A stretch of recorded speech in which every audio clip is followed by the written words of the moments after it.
Welcome to Fine Tuning with Drew Taylor, your one-stop shop when it comes to animation news and commentary. I'm Drew's co-host, entertainer writer Jim Hill, and he and I are recording the show on Thursday, September 2nd, 2021. Already been a long day for Drew. You were up at like 2 so you could be on Zoom for the Venice Film Festival, right? Yeah. It was all the anxiety of not waking up with your alarm, with none of the pleasure of being in Venice, Jim. So that was my morning, or late evening. I don't know. Should I have just stayed up late, Jim? What do you think? I never know what to do in one of those situations. And it's one of these things where it's like, are they going to call on me? I look like a raccoon. Right. I had my Dune t-shirt on, though, Jim. I looked adorable on camera. So, yeah. Don't worry. I mean, I've been hearing things to the effect of this is finally the film that breaks the Dune curse. I loved it. I can say that since I know that this episode will air after the embargo has broken. I thought it was terrific. Wow. Okay. I will tell you that there is a different title at the beginning of the movie, and that title is Dune Part 1, Jim. So we will see if we ever get to Dune Part 2. Okay. That is my only fear. Okay. Well, speaking of which, you were the one this week happily tweeting out about the return of the Rocketeer. Yes, I'm so excited. Yeah, I think it's a perfect approach, right? I mean, I know you've talked about the Lucas Tuskegee Airmen movie before. That's an intriguing way in. But do we have a time frame as to when this former member of the Tuskegee Airmen sort of takes up the Rocketeer mantle? Is it... I don't. I mean, it puts him in roughly the same time period as Cliff Secord, our fearless hero from the original film. So I wonder if there is going to be some crossover there. Disney's gotten awfully good at digital de-aging. So I would love to see him sort of pass the torch, pass the rocket back. No, yeah. I'd love to see that too. I've always been a fan of the original Joe Johnston movie and was excited to see this as the take. And speaking of something I was excited to see just this past weekend, finally got to see Lupin the Third, the First. Oh, can I ask you what you thought? Lupin forever has been a 2D property, and it's been great fun because of the amazing action scenes, the chase scenes, and likewise, I mean, half the fun of Lupin is the incredibly extreme poses. And really, from a CG point of view, they nailed both of those. They had great action scenes, and they kept the fun of the poses and the characters. And it was also nice that the film was introduced by Takahashi Yamazaki, who wrote and directed the thing. Oh, that's cool. Yeah, Fathom had him film an introduction, and he was very excited about it being shown in the States. Nancy and I caught the encore. I guess it ran in theaters early in the summer. She was the only person seated in the theater, like literally 1 minute before the screening began. And then by the time the lights came up 94 minutes later, there were 3 other people in the theater. Whether they paid, I don't know. Right. Personally, it was well worth seeking out, and it's worth mentioning that Lupin the Third, the First is actually available right now on Google Play, Amazon Prime, and Apple TV. Price range is $3.99 to $4.99. There's also a great Blu-ray that GKIDS and Shout Factory put out, Jim, that has a lot of great special features on it that I treasure deeply. Yeah. Okay, and you also wanted to mention Future Boy Conan, right? Yeah, Future Boy Conan is finally coming out. I mean, speaking of, Hayao Miyazaki's first film was Castle of Castiglione, which was, a Lupin the Third story, and I think informed Lupin the Third, the First in a big way. And so this was his debut series, and it's finally out in America on Blu-ray and digital download on November 16th. There's a great trailer out there you can watch. And you can see how explicitly it inspired Luca from earlier this year. A lot of the same aesthetic. And I'm just so excited, Jim. I could not have pre-ordered that thing quicker than when it went up the other day. So now, speaking of ordering things, Neon Genesis Evangelion.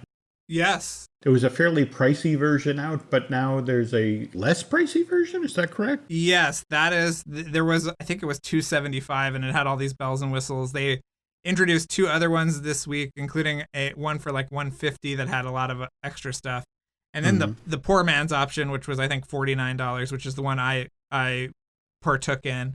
But I think the two top tier ones have already sold out. So if you're thinking about getting this set at all, please check it out. And both of those sets, Future Boy Conan and Neon Genesis Evangelion, both from our friends at GKIDS, and we just want to tell them how much we love them and how we love everything they're doing right now. So keep up the good work.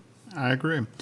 So last show, you were just casually brought up, oh yes, your Disney store, Right. Is that going to stay open? And it's like, and I thought, well, of course it's going to stay open. Ours is it's at an outlet mall, and we get all the stuff that's remaindered from Disneyland. So of course, if they're closing the rest of the chain, our store will stay open. And it was like 5 seconds after we recorded that show, message shows up in my inbox, literally with the title of "Now it's time to say goodbye," and it's like, no. So they're closing our Disney store. It's going to close on or before September 15th. In fact, Nate and I went just yesterday, and they admitted that they had just gotten their last delivery of merch, and when that stuff is gone, they close the doors. But they were definitely greasing the skids. I mean, as you walked in the door, they handed you a $10 off gift coupon. Everything in the store was 25% off automatically. And I guess if you spent enough money, they also gifted you a $10 off coupon for Shop Disney, with the idea that, hey, you can't come here anymore, but you can go to Shop Disney.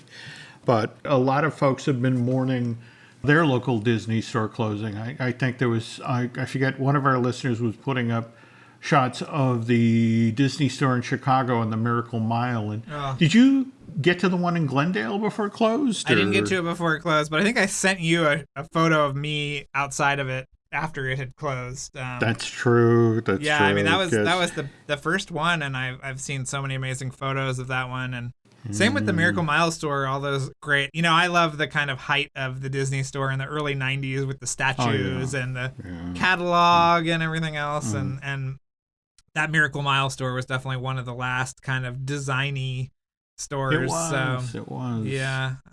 I think September 15th is the day most of them close, because the one at Century City Mall, which had just actually been redone to that new store concept, Jim, with the giant screen and everything. Really? Yeah. That's going to be gone, and many others out here. So R.I.P. Disney Store. You were really great, and you were way better than the Warner Brothers Studio Store. So one day, Jim, we'll have to talk about the Hanna-Barbera store, too. Oh, God, yes. And actually, we do have an interesting Hanna-Barbera reference deeper in the show today, but we'll get to the news now.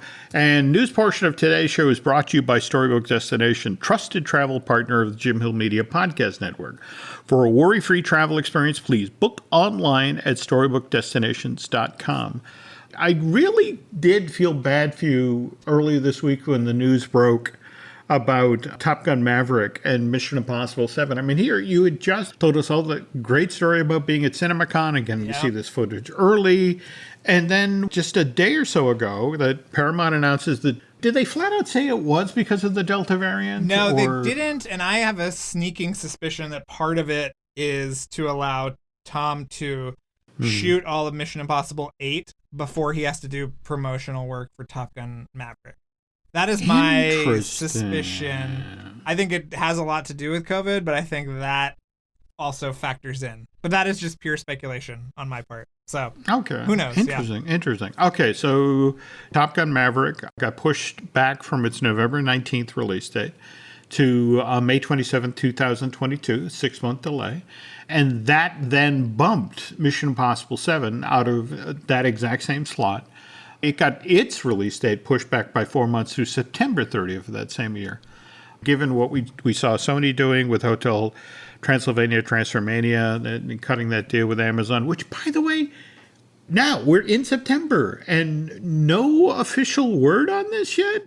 No. It's crazy. Like, it's got to come out before Halloween, right? I mean, that is a no-brainer, right? Yeah. But I have no idea. They got to compete with all the Halloween programming from every other streamer. So, yeah. You've probably seen some of the stuff that's begun to bubble up for the Muppets Haunted Mansion. Oh, my God. Jim, I've heard it is amazing. I've heard it's really great. Yeah. Okay. Well, Yeah. I'm hoping, because frankly, you and I both saw the Frank Oz interview, and I would imagine the Muppet executives at Disney are like, can we please change the narrative, please, please, please. Yeah, we were tweeting with people about cheapest Muppet movie ever made, but yeah, I know. Yeah, I haven't. There's nothing about Hotel Transylvania I've seen. It's really nuts. Mm-hmm. It is strange. Yeah. Okay. But you were mentioning, given, what's going on with Top Gun Maverick and vacating its spot on November 19th. And of course, the Hotel Transylvania 4 stuff, Addams Family 2, and Paramount flat out descheduling the release of Clifford the Big Red Dog, and yet showing it at CinemaCon. Did you talk with anybody who saw it? No, I think that theater was empty. I think it was probably as empty as your Lupin the Third screening for that. Well, I mean, I think partially because the sensation is that it's probably headed to Paramount Plus. But yeah, I did not hear any feedback. But anyway, you and I were talking about taking in the bigger picture, and with Top Gun Maverick vacating its November 19th release date, what this meant for Disney's Encanto, which is supposed to come out 5 days later, on the Wednesday before Thanksgiving. Yeah. And you have some intriguing thoughts about this, right? Yeah, I'm feeling more and more confident each day that it's going to go direct to Disney Plus, no premiere access, just another Christmas gift, as Soul was gifted to us last year to everybody. I think that people have looked at Luca and seen its cultural impact and its impact on sales. And I think it has had more impact being on Disney Plus for free than it ever would have had in a theater that you had to go and pay a ticket to go see. And I think that I'm hesitant to say I know this, but I think that they are very aware of that fact. And I think that especially with these movies, they're not that predicated on the box office. Box office is nice, but obviously they're part of a much larger engine that is used to sell pajama sets and action figures. And as you're about to tell us, things in the theme park. Yeah. Well, speaking of which, Disney has announced that they will be holding auditions on Sunday, September 12th. Mind you, this will be for the Disneyland Resort, but they are looking for performers to play the character lookalike for Mirabelle, who is the central character of Disney's Encanto. And by the way, is that now the official term, a character lookalike? Rather than, didn't it used to be face character? Face character, yeah, that's what I had always heard. Maybe it's lookalike because people don't play the characters in suits. They are friends of the characters in suits. There we go. All right. So, interesting observation. Yeah. Okay, so if you're thinking of auditioning, again, this is for the Disneyland Resort in Anaheim. Mirabelle is described as a Colombian 15-year-old who is ordinary, optimistic, and struggling to find her place in her family. And her story takes place hidden in the mountains of Colombia, in a magical house, in a vibrant town, in a wondrous, charmed place called Encanto. And if you're looking to audition, Disney says up front, you got to be between 5'2" and 5'5", and be a high-energy performer with imaginative personal interaction skills, which, sadly, if we're still dealing with the Delta variant come November, December, means you have to be able to yell from a porch, and wave at people and be in the background of their selfie. Mirabelle will be chasing butterflies outside of Epcot Center. Well, did you see that somebody today was just running the new variation on this? No. Where it's Winnie the Pooh. It's this kind of old mime bit where he's got a honeypot in front of him, and he's trying to catch it, but every time he reaches down to get it, his foot kicks it ahead. That's cute. Yeah, it reminds me of, which was the Johnny Depp film where he sort of played Buster Keaton? Oh, Benny and June. There we go. All right, it's the Benny and June gag with the hat. I thought you were going to say that horrifying version of Winnie the Pooh from the early 70s with the pot on top of his head was coming back, which I would have I would have run for the hills if that was true. Well, that one was famous for the fact that the arms were dead. Right. If you ever tripped and fell, you just laid there waiting for some cast member who was supporting the zoo crew, came out and helped you back to your feet. So, by the way, something also I noticed today when sort of noodling around online, people were actually using this Mirabella casting notice to bring up the fact that Raya and the Last Dragon doesn't have all that much of presence in the park. And, people... Heck? What the heck, Jim? I do want to point out that the new fireworks show for the Magic Kingdom, Enchantment, they mentioned that Rhea will be showing up in that along with Judy Hopps, and we just mentioned Soul. Evidently, the characters from Soul are going to factor into this fairly heavily as well, so it's more of the contemporary films rather than the classics, which I don't know how that ties into 50 years, but okay. Oy. And while we're talking about Raya and the Last Dragon, it's worth noting that Quer Nguyen, the writer of Raya and the Last Dragon, is teaming with Don Hall, the co-director of Big Hero 6, on Disney Animation's film that follows Encanto into theaters. And that this one, I say it has a tentative release date because everything's release date has been changing a little bit. November 23rd, 2022. We don't have a name for the film, but there is a casting notice that's been making the rounds in regard to this animated feature's lead character. He is called Ethan Clade. Does that sound right? I think it's Claude, but yes. Okay. Yeah. Okay. And according to the info that Disney is sharing with agents as they look for just the right voice actor for this character, Ethan is a biracial, Caucasian, African-American, 14-year-old who's very typical as far as teenagers go. He's playful and quick-witted, but he can also retreat. Ethan can be a wise ass, but he isn't particularly tough. So, kind of an intriguing idea. It'll be interesting to see when we actually get a name for this film. Beyond that, Drew and I are always fascinated about how Disney promotes its films. And I was in McDonald's this past weekend, and Ron's Gone Wrong is supposed to arrive in theaters October 22nd of this year, right? Yeah, I think that will also happen because of a very convoluted Fox deal where the first home video run goes to HBO. And so, I think we've talked about this before. That's right. Yeah, so I think they need to get this out as well.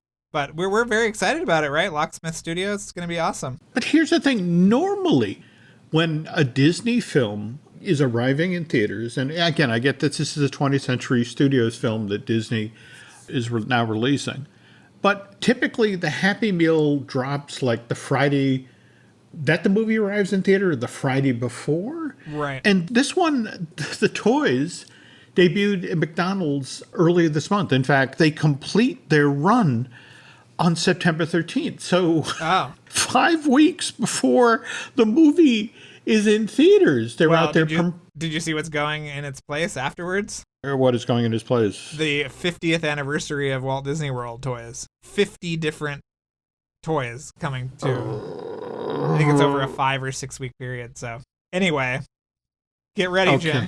Gotta catch them all. Well, all right. Suddenly, I think I'm going to pivot to the Ron toys. There's only 6 of them.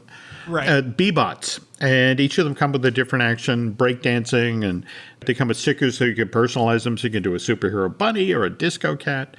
But there's another animated project coming up. In fact, it's the Ultra City Smiths that's going to debut on AMC Plus. Have you seen that they've just rebranded that cable channel AMC to AMC Plus? No, I cannot keep up with what AMC is doing, but we just need to make sure everybody knows that nobody's watched AMC since the last episode of whatever the last episode of Better Call Saul was on. That was the last time, and we're all just waiting for it to come back. So keep up the good work, AMC. I don't know who's watching it, but maybe we'll watch this new animated show. Well, yeah. Now, the Ultra City Smiths. Now, first of all, it's from the Stupid Buddy Studios, the folks who bring us Robot Chicken for Adult Swim. It's film noir, and only 6 half-hour episodes, but what's kind of intriguing is they got John C. Reilly and Kurtwood Smith to do 2 voice characters, and there's kind of an interesting little teaser out for it. It's very dark, so I would bet good money we're not getting any Happy Meal toys out of this one. And while we're talking about celebrities voicing for animation for television. I don't know if you saw this week, Ryan Reynolds revealed that he'll be doing a cameo on the series finale of Corner Gas Animated, which is, of course, based on the great sitcom Corner Gas. July of this year, they revealed that the fourth season is going to be the last, and the series finale, featuring Ryan Reynolds' cameo, is going to air on Monday, November 1st, and here in the States, you can catch Corner Gas Animated on IMDb TV, which, have you ever watched that, Drew? Or? No, Jim, I'm looking at this note, and I feel like the turkeys from your porch came in and started typing on your keyboard. I have never seen this combination of words together. I have never heard of Corner Gas. It is ending its fourth season. I am beside myself right now, Jim. Corner Gas, the sitcom. I would actually put it up there with Seinfeld. It was that well written. It was that funny. Show went off the air. They did a live action film, and then they revived the show as animated series and got virtually the entire cast back. I'm blanking the name of the actress who played Emma. She sadly passed away, but they got a good friend of hers to come back. When was this show on, Jim? When was the original show on?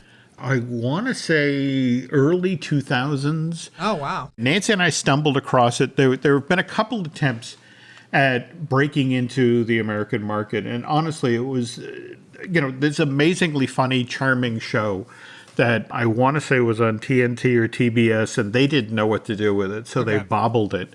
This is a beloved institution in Canada, much like Ryan Reynolds, and well worth seeking out. So one show ends, another show begins. And in fact, October 1st, Ghost and Molly McGee begins its run on the Disney Channel.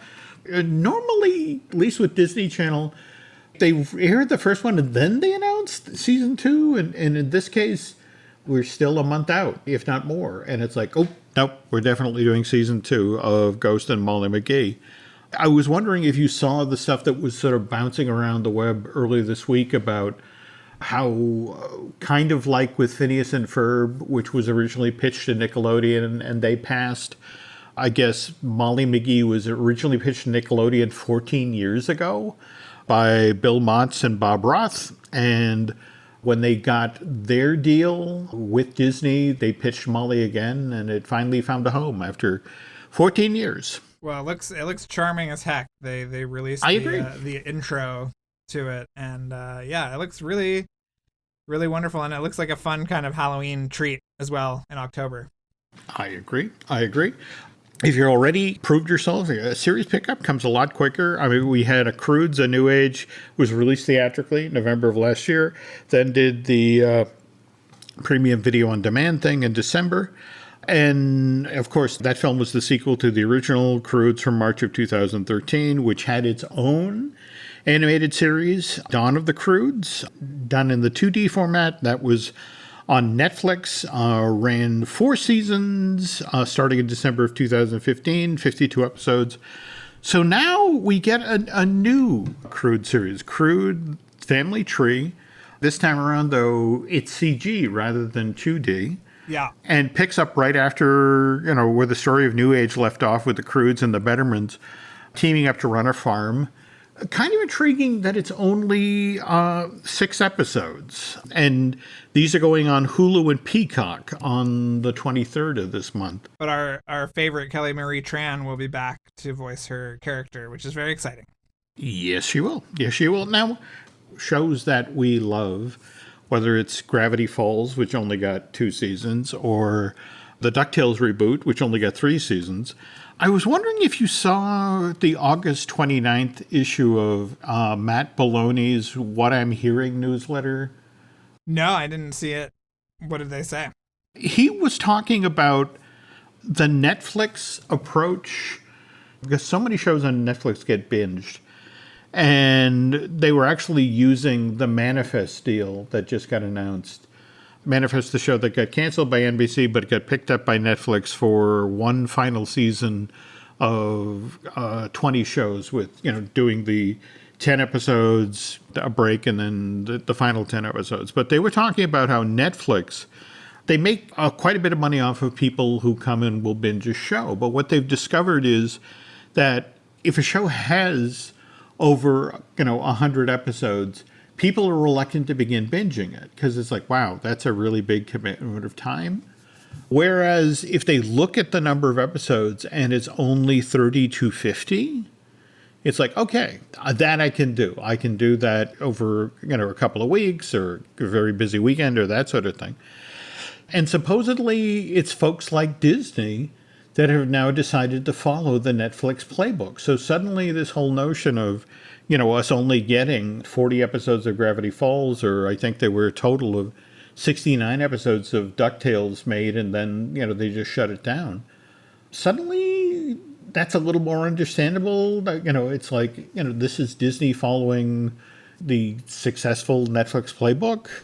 Right. Well, they also don't have to fill however many hours of broadcast programming either, right? Wasn't it 66 episodes would get you how many months of every afternoon you could put a show on, right? That was supposedly the magic number, that if you have 65 to 66 episodes, that gets you 13 weeks of running a show 5 nights a week without a single rerun. And that was supposedly the magic number. That said, have you been watching Monsters at Work at all? Or I started it. I have not caught up yet, but I know that all the episodes are up right now on Disney+. Yeah, and they've just finished their first season of 10 episodes, and it dovetails literally right into the end of the original Monsters, Inc. movie. Oh, interesting. That clicks right into place. And if this is the one and done, overall it was really, really nicely done. Oh, we were talking about Netflix stuff, and you had wanted to mention about the Summit of the Gods, which I just watched, the sort of the teaser footage that's out there, and geez. Yeah. It's coming to Netflix in November, but they also want to make a run for the best animated feature. Is that correct? Yeah. Well, they bought they bought the Egyptian actually here in LA, and they bought the Paris in New York, right? So they have a dedicated theater that they can show this stuff and have those obligations met.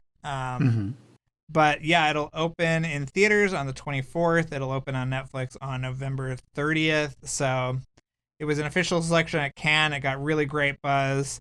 It's based in part on George Mallory's Expedition Everest on June 8th, 1924, and has kind of a new take. But this is the new film by Patrick Imbert, who did the Big Bad Fox and Other Tales, which I don't know if you ever saw, Jim, but is absolutely wonderful.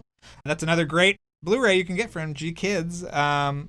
So yeah, I'm very excited. I love that they're attacking both kind of spheres, the kind of arty animated feature with this, and then the more commercial with Mitchells and the Machines and Vivo and Wish Dragon and that kind of stuff. So we'll see where they put their Oscar weight, but yeah, very, very exciting. Okay.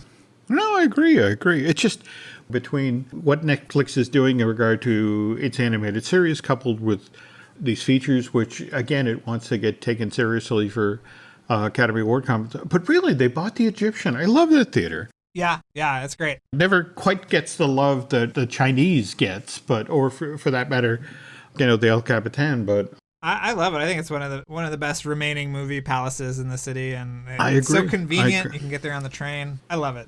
Big Egyptian fan over here, Jim. Okay, same thing here. That I saw they did a double feature of one of the two of the more recent Godzilla films, and it was a fun night to be there in that beautiful theater, that complex surrounded by people who also like watching men dressed in rubber suits tear down teeny tiny buildings. Yeah, I think the last movie I saw there was Flight of the Navigator, actually. Really? Yeah, okay. And it played like gangbusters. There were a small but dedicated few of us there, Jim, but they had, I think, the director and Randall Kleiser, which yes. we're going to touch on him on the second half of today's show. There you go. It's all coming together, folks. It's all a plan. All right, so we'll back shortly with our tribute to Ed Asner. The family that vacations together stays together. At least, that was the plan. Except now, the dastardly desk clerk is saying he can't confirm your connecting rooms. Wait, what? That's right, ma'am. You have rooms 201 and 709. No, we cannot be 5 floors away from our kids. The doors have double locks. They'll be fine. When you want connecting rooms confirmed before you arrive, it matters where you stay. Welcome to Hilton. I see your connecting rooms are already confirmed. Hilton, for this day. Every story you love, every invention that moves you, every idea you wished was yours, all began as nothing. Just a blank page with a blinking cursor, asking a simple question. What do you see? Great ideas start on Mac. Find out more on apple.com/Mac. All right, listen up, nacho chips. Quiet down, crispy potatoes. This is the moment Velveeta's been preparing you for, and you're not about to crack under pressure. Today's the day to go all in on the drip. Velveeta's Heat and Eat Queso is the MVP of any game day spread, so stick by them, and you'll be golden. Now get out there and make delicious history. No tailgate party is complete without Velveeta.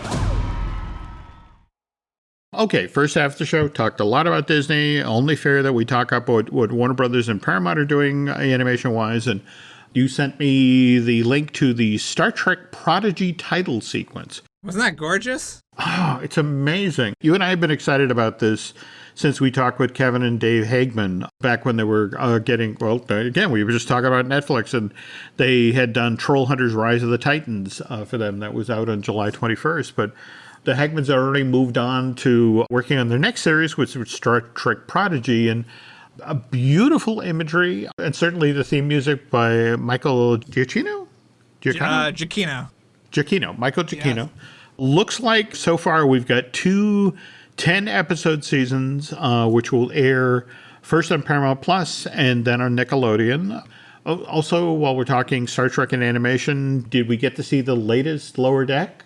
No, but I know you're going to spoil it for it. I mean, this show is basically Jim spoiling whatever this week's Star Trek Lower Decks is for me. So I gotta get quicker, Jim. I gotta get on my game. I gotta watch that right away. So all I'm going to say, if you remember from the original series, one of the more ridiculous monsters, the guy in an albino, gorilla suit with a unicorn horn. We get to meet those creatures yet again. And we've got Tom Kenny voicing a Ferengi. Never heard of him, Jim. Just kidding. So, I had you there. You did. And it's one of these things where I want this holiday season to see it's a SpongeBob Christmas special again. Did you ever see that? It's in stop motion? Yeah, it's wonderful. Yeah. No, it's worth it alone for the holiday song that Tom Kenny himself wrote, which was "Don't Be a Jerk, It's Christmas." But that originally debuted back in November of 2012, and I thought, well, of course this is going to become a holiday perennial, and then it just sort of drops from sight, which I mentioned this because you dug up a number of projects that Warner Brothers Animation is readying for this holiday season that genuinely sound fun. Yeah. Did I Do That to the Holidays, a Steve Urkel story? We've got Jaleel White coming back to voice the character that he did on ABC's Family Matters from 89 to 97. The bullet point is what? Steve Urkel upsets a mall Santa and then decides to travel to the North Pole to make things right with the real Santa. And hijinks ensue. That old chestnut, yeah. Well, speaking of which, though, what did you think, Merry Little Batman, which is, I'm looking at the logline for this thing and thinking, this is basically Home Alone set at Wayne Manor? Yeah. Well, I love the Damian Wayne character. Batman's sort of ne'er-do-well son with Talia al Ghul and yeah, it sounds really, really fun. It has a script by Morgan Evans, who wrote for Disney Plus's Earth to Ned. Yep. So yeah, I'm all about Merry Little Batman for sure. Mm-hmm. Okay. And then we have an untitled Porky and Daffy sci-fi buddy action comedy.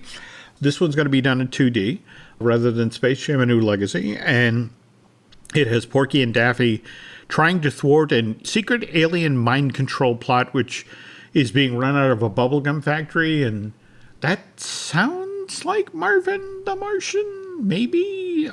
But this is all going to be part of a new programming event at Cartoon Network Acme Night.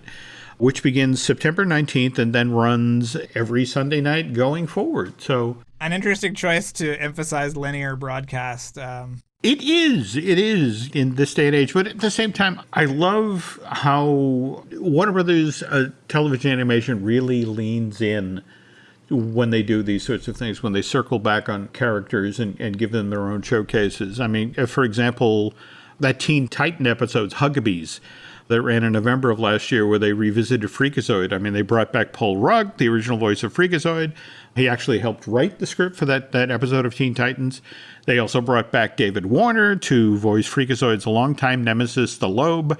And they even brought back Edward Asner to voice Cosgrove, Freakazoid's, I don't want to say mentor, because what was great about Cosgrove is he turned to Freakazoid and was like, hey, Freakazoid, you want to go see a bear ride a motorcycle? And it's like, would I? And they would just tote it, and they'd smash cut to the two of them watching a bear on a motorcycle and just jump away from that story. But well, as my buddy Dan Cunningham, who is a listener of the show, pointed out, Cosgrove understood the important things in life and didn't take anything too seriously. And I think that is a great message to take away from Cosgrove and Freakazoid's relationship, quite frankly. Yeah, and you had been lucky enough to see all 5 episodes of Doug Days out ahead, yes, and just weirdly mentioned that it was really probably unlikely that we were going to get any more performances out of Edward Asner, given that he was 91, and then just days later, we lost him. And so it was nice to sort of see, fans acknowledging as the episode went up that here we were talking about Ed. I have to say, you were exactly right about Doug Days. Bob Peterson and the team at Pixar did an amazing job. And I know they didn't plan the episode, the science episode, the fifth of the bunch, the way they did, but it ends on such a great note between Carl and Doug. And if that's how we have to leave Ed Asner, it's a great way to go. Yeah. I told you. Yeah. I told you. Yeah. I did want to talk about, though, that there's been a lot of people doing tributes to Asner, but I think one of the very best that was posted online this past week came from Greg Weisman, the creator of Disney's Gargoyles. And he posted this earlier this week, and he talked about when we began production of Gargoyles, I thought of Edward Asner, or Lou Grant at least, as the inspiration for Hudson, who was kind of the father figure for Goliath, his guide. In fact, when we held auditions for the role, I wrote at the bottom of the character description that Hudson hates spunk, which is, of course, a variation on Lou's classic line for that character's job interview with Mary in the pilot episode of the Mary Tyler Moore Show. And Greg goes on to say, now, to be clear, I never imagined we'd get Ed to play the role of Hudson. I figured he was way too big a star for us to land, but lo and behold, a few days later, Ed came in to audition for the part. Later, he told me that he read the character description. He was initially thrilled because Hudson hates spunk line made him think he had a lock on the role. And then a couple of minutes later, he thought, well, if I don't land the role, that would really be awful. But anyway, he comes in, he immediately understood the character and nailed his audition, only to then had Jamie Thomason, she handled a lot of the voice recording for Gargoyle, to throw him a curveball asking him to do it again in a Scottish accent, which Grant nailed. Edward Asner nailed. And he goes on to say, working with Ed was a joy. He was fun and funny and so supportive. When casting Peter Parker's late Uncle Ben for the spectacular Spider-Man show, Ed was the only person I ever considered. He always brought so much to each and every role. And by the way, Ed did a second Spider-Man show animated series. He was on Spider-Man the animated series, and on that show he voiced J. Jonah Jameson. And I find it fascinating that Asner could easily play both extremes of that role. The Peter Parker's authority figures. Greg goes on to say that, and more than that, Ed was a great friend to me. When I couldn't find a job for over a year and thought that I'd have to give up my writing career, Ed was there offering me support. We had lunch at Musso and Frank's. He looked at pictures of my kids out of my wallet and told me to laminate them. He introduced me to his son, Matt Asner, a producer. He didn't allow me to wallow in self-pity or to badmouth guys who I believed had done me wrong. He just reassured me that I had ability and would find my way through. He was, in essence, my work dad. Greg went on to close by mentioning that he wrote a great line for Asner's Hudson character in a Gargoyles episode. It was an interaction between Hudson and that show's villain, billionaire David Thanos, who's voiced by Jonathan Frakes from Star Trek Next Generation fame. And Thanos was always trying to harness the Gargoyles' gift and curse, which was immortality. And so Hudson at one point turns to Thanos and says, "True immortality isn't about living forever. It's what you do with the time you have."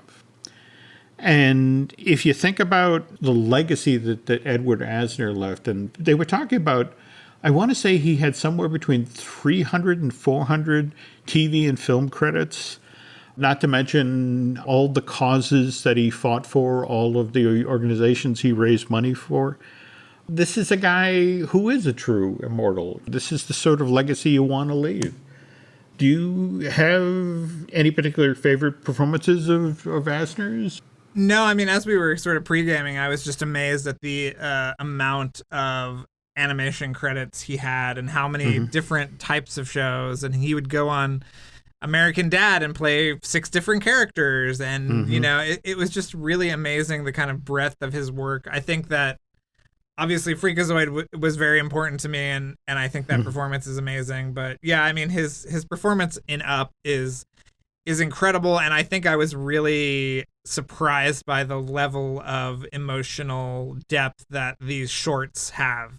Because, you know, it's just really sweet, and it's sort of like Doug learning new things in life, and he calls Carl Papa, which is just so cute and kind of breaks your heart. And I don't know, I was just, these shorts are such a perfect kind of grace note to end his career on, and I was just really, really floored by everything that they got out of those 5 10-minute episodes. You're not wrong. They're absolutely beautifully done. And the weird part of it is that if you look at them from an animation production, they're this wonderful lesson in economy. I mean, you have the backyard of Carl Fredrickson's new house. You have a little bit of the neighborhood. You have the interior of the house. And it's one of those, they used to say about the indigenous people, they'd use every part of the buffalo.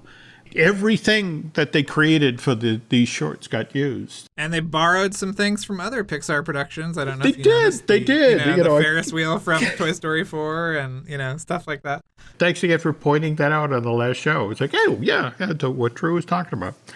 By the way, folks, if you're looking for stuff to watch in regard to Asner, let me recommend, there is a holiday special that was done back in December of 1977, The Gathering. It's kind of poignant because Asner basically plays a man who discovers that he's dying and that he's been estranged from his wife and his family for a number of years, and he decides he wants to have one last Christmas with his family. And, well, first of all, it's produced by Hanna-Barbera. And you would not think that this wonderful, emotional, yet understated show could come from a cartoon studio. Also, we had mentioned Randall Kleiser early on, the gentleman who directed Flight of the Navigator and Disney's Honey, I Blew Up the Baby, and also the Honey, I Shrunk the Audience attraction. This was one of the very first things he directed, and it actually went on to win the Emmy that year for Outstanding Special. And then, just to bury the needle in the complete opposite direction, we are just 8 weeks away from the endless run of Christmas films that begin the night of Halloween. They immediately go into Christmas programming. And if Elf is on and it's a part with Edward Asner in it, I will just sit and watch, because his very world-weary Santa in that movie is one of my favorite performances. Especially that moment when the sled is crashed in Central Park and he's interacting with Buddy's stepbrother David and actually pulls out the list and reads to him exactly what that kid wants at Christmas. It's this lovely, real moment. I mean, he makes this fantasy character, Santa, real. So that's going to do it for this week, folks, for Fine Tuning. If you've enjoyed this show, then I I cannot recommend enough another fine podcast you should definitely be listening to, and that, of course, is Light the Fuse, which is Drew's podcast that touches on, well, are you going to be talking this week about Top Gun Maverick and Mission Impossible 7 getting, shuttled off to 2022, or? We actually just recorded a Patreon exclusive episode, so if you want to be the most up to date on that stuff, check that out there. But yeah, we've got some great episodes coming up, Jim. We are always trying to entertain and delight fans of the Mission Impossible franchise. Sadly, our Light the Fuselage miniseries is now getting pushed back to next spring, but who knows what'll happen before then, Jim. This is true. This is true. But again, so many amazing behind-the-scenes stories. And again, because largely the folks who do, the Mission Impossible films, the Top Gun, or for that matter, the John Wick films, have worked on so many other films, and you just get so many great, amazing stories out of these folks. And on our side of the street, we do okay too. I mean, we got Disney Dish with Len Testa, likewise. Marvelous Disney, I do with Aaron Adams, and we're working on pulling together stories about Universal Beijing, which I don't know if you saw. We now have an official opening date, September 20th, and Dustin and I will be talking about that. But anyway, Drew, if folks are looking for you on social media, where can they find you? Just on Drew Tailored on Twitter and Instagram, like a tailored shirt. And yeah, that's it for me. What about you, Jim? Where can people find you? You can find us on Twitter and Instagram as Jim Hill Media, and on Facebook it's Jim Hill Media News. And we will be back with a brand new fine tuning next week. So till then, take care, folks.